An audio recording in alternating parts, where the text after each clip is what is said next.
Hello everyone, planet পারোতে আপনাদের সবাইকে স্বাগত।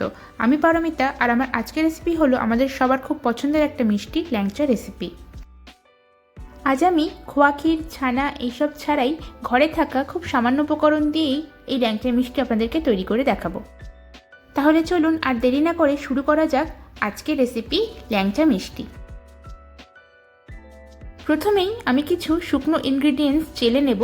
তার জন্য একটা চালনির মধ্যে নিয়ে নিচ্ছি 1 কাপ গুঁড়ো দুধ,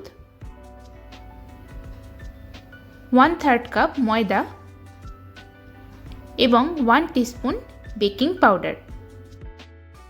এখন এই সমস্ত জিনিসগুলোকে একবার চেলে নেব। আমি এখানে নেসলের যে ফুল ক্রিম মিল্ক পাউডারটা পাওয়া যায় সেটা ইউজ করেছি। আপনারাও চেষ্টা করবেন যে কোনো ব্র্যান্ডের ফুল ক্রিম যে মিল্ক পাউডার পাওয়া যায় সেটা ইউজ করার। আর অবশ্যই এই শুকনো ইনগ্রিডিয়েন্টসগুলো একবার চেলে নেওয়ার চেষ্টা করবেন, তাহলে এর মধ্যে এইসব যে দানা দানা অংশগুলো থাকে এইগুলো ফেলে দিলে মিষ্টি বানানোর সময় মিষ্টির মধ্যে ক্র্যাক হওয়ার সম্ভাবনা থাকবে না। এরপর এর মধ্যে দিয়ে দিচ্ছি 1 টিস্পুন চিনি। এরপর এই সমস্ত ড্রাই ইনগ্রিডিয়েন্টসগুলোকে হালকা হাতে ভালো করে একবার মিশিয়ে নেব। তারপর এর মধ্যে দিয়ে দেব 1.5 টেবিল স্পুন ঘি। এই ঘিয়ের বদলে আপনারা সাদা তেল কিংবা বাটারও ইউজ করতে পারেন। ঘিটা দেওয়ার পর আবারও একবার এই সমস্ত জিনিসগুলোকে ভালো করে মিশিয়ে ময়ন দিয়ে নেব। ময়ন দেওয়ার কাজটা ভালো করে একটু সময় ধরে মেশাতে হবে। আমাদের ভালো করে ময়ন দেওয়া হয়ে গেছে। এরপর এর মধ্যে দিয়ে দেব একটা রুম টেম্পারেচারে রাখা ফাটানো ডিম, এবং এই ডিমটা দেওয়ার পরেও ভালো করে সব কিছুর সঙ্গে একবার মিশিয়ে নেব।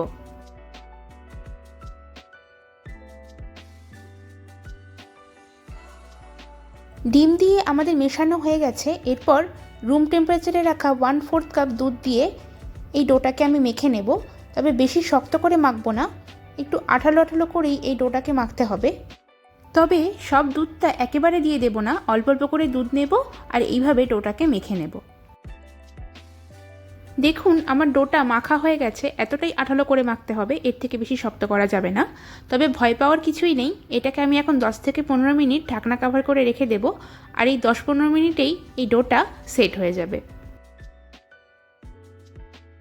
অন্যদিকে এই 15 মিনিটে আমরা চিনির শিরাটা তৈরি করে নেব। তার জন্য একটা প্যানের মধ্যে 1.5 কাপ পরিমাণ চিনি নিয়ে নিচ্ছি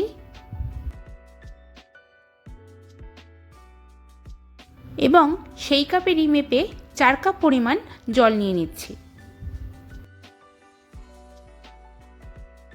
চিনি আর জলটাকে ভালো করে মিশিয়ে নিয়ে 5 থেকে 10 মিনিট হাই ফ্লেমে আমি এই শিরাটাকে ফুটিয়ে নেব। আর এই সময়ের মধ্যে দিয়ে দিচ্ছি 3টে ফাটানো এলাচ। 10 মিনিট হয়ে গেছে, আমি চিনির শিরাটাকে ভালো করে ফুটিয়ে নিয়েছি। এরপর গ্যাসের ফ্লেমটাকে অফ করে দেব আর অন্যদিকে ল্যাংচাগুলো তৈরি করে নেব। এদিকে 15 মিনিট হয়ে গেছে। মিষ্টিগুলো তৈরি করার আগে হাতে সামান্য পরিমাণে ঘি মাখিয়ে নিচ্ছি। তারপর এই ডো থেকে লুচির মতন লেচি কেটে নেব।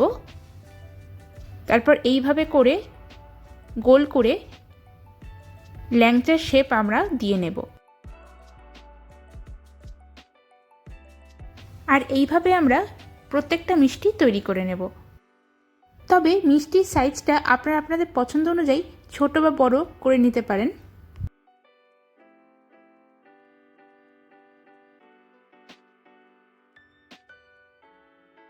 দেখুন আমার সবকটা মিষ্টি তৈরি করা হয়ে গেছে। 1 কাপ গুঁড়ো দুধ থেকে টোটাল 13টা মিষ্টি তৈরি হয়েছে। এরপর আমি চলে যাব নেক্সট স্টেপে। এখন আমি মিষ্টিগুলোকে ভেজে নেব। তার জন্য একটা কড়াইয়ের মধ্যে পরিমাণ মতন রিফাইন্ড অয়েল নিয়ে নিলাম। তবে তেলটাকে বেশি গরম হতে দেওয়া যাবে না, হালকা একদম গরম হলেই এর মধ্যে একে একে মিষ্টিগুলো আমি ছেড়ে দেব। তেলটাকে বেশি গরম করে মিষ্টিগুলো দিলে মিষ্টিগুলো ওপর থেকে লাল হয়ে যাবে আর ভিতরটা কাঁচা থেকে যাবে। সেই জন্য গ্যাসের ফ্লেমটাকে একদম লোতে রেখেই আমাদের সবকটা মিষ্টি একটু সময় নিয়ে ভেজে নিতে হবে। তেলের মধ্যে মিষ্টিগুলো দেওয়ার পর প্রথমে এইভাবে ডুবে যাবে। তারপর একটা স্প্যাচুলার সাহায্যে হালকা হালকা করে নেড়ে দিলেই মিষ্টিগুলো ওপরের দিকে ভেসে উঠবে। মিষ্টিগুলো চারিদিক থেকে এইভাবে নাড়তে নাড়তে রান্না করতে হবে, যাতে প্রত্যেকটা মিষ্টি সব দিক থেকে সমানভাবে ভাজা হয়। দেখুন মিষ্টিগুলো ভাজতে ভাজতে এইরকম একটা কালার চলে এসেছে। আমি আরও একটু ব্রাউন কালার করতে চাইছি। সেই জন্য আরও 2-4 সেকেন্ড মিষ্টিগুলোকে আমি ভেজে নেব।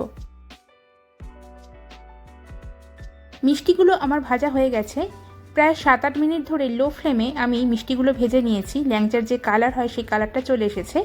এখন মিষ্টিগুলোকে অন্য একটা পাত্রে তুলে নিচ্ছি এবং বাদবাকি মিষ্টিগুলো আমি একইভাবে ভেজে নেব।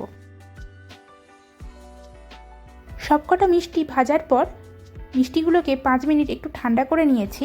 গরম মিষ্টি শিরার মধ্যে দেওয়া যাবে না, একটু ঠান্ডা করেই দিতে হবে।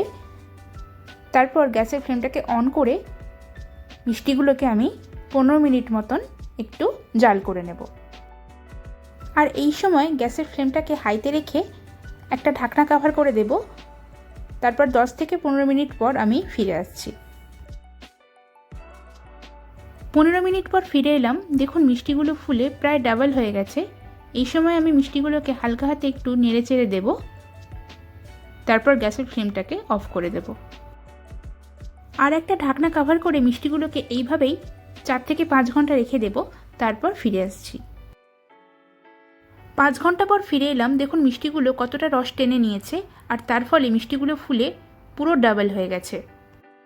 এখন আমি মিষ্টিগুলোকে একটা সার্ভিং প্লেটে সাজিয়ে নেব। ব্যাস, খুব সহজেই তৈরি হয়ে গেল আমাদের আজকের রেসিপি গুঁড়ো দুধের ল্যাংচা মিষ্টি। এখন আমি একটা মিষ্টি আপনাদেরকে কেটে দেখাচ্ছি।